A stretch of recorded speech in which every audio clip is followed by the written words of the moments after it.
Hoping that technology, whether it's an app or whether it's something else, will save matters going into the justice system, because there is clarity that this is just dinner and this is just a date.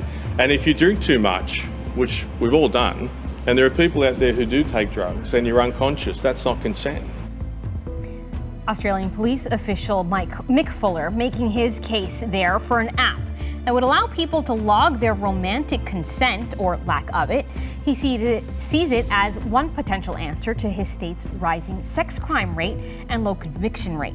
Well, he's since walked back those comments after the conversation and criticism around his pitch expanded far beyond New South Wales. Well, the police commissioner may have backpedaled on his suggestion, but an app like this does exist in Denmark. It was launched last month and has about 5,000 downloads. For more on this, I'm joined by Jacqueline Villeneuve-Ahmed. She's the founder and director of She Matters, an organization focused on advocating for sexual violence and women and survivors' rights. And she is in Sudbury, Ontario. Hi, Jacqueline. Thanks for being with us. Hi there. Thank you for having me. So give me your reaction when you first heard about this idea. I was shocked, honestly. Consent obviously requires continuous conversations during sexual encounters. It's not something that is isolated to a one-time checkbox. And as a survivor-led organization, we understand there are complexities that come with experiencing sexual violence, such as your body's natural response to that trauma. And it far transcends being able to alter what you've consented on in an application. So what does an app like this kind of assume or ignore about consent? What part of the conversation isn't part of this? Well, I think that, as mentioned, consent is a very complex issue, and it's something that requires continued communication between partners. And when you have something that is contractual within an application, it really removes that ability for an individual to revoke their consent to situations that are making them feel uncomfortable. So the officer had said that, he hoped that this could help with the conviction rates. What would you like to see in terms of law enforcement and the role they play in convictions when it comes to sex assaults?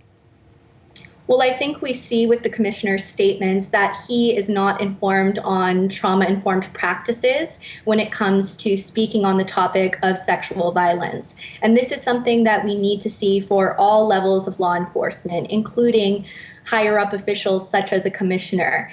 This statement was incredibly triggering for survivors in his community and around the world. And we always need to be mindful of the language that we're utilizing when it comes to the topic of sexual violence and harassment.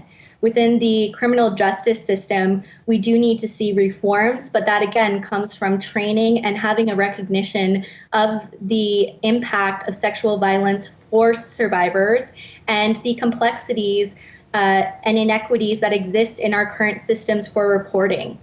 When we talk about technology, we know that dating apps are huge now. It's a big part of dating.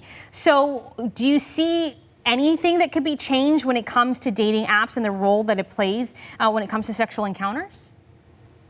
We've discussed this topic with our community that we offer to survivors globally. And one thing that survivors have shared is that they do not feel safe when utilizing dating applications. Even today, we put out a poll and over 70% of survivors who responded shared that they have experienced sexual harassment on dating applications. So one thing that we suggest is implementing disclaimers and policies that users must review before utilizing the application, which covers consent and the importance of respecting consent and refraining from engaging in sexual violence or harassment. Finally, what do we need to be teaching young people about consent, both women and men?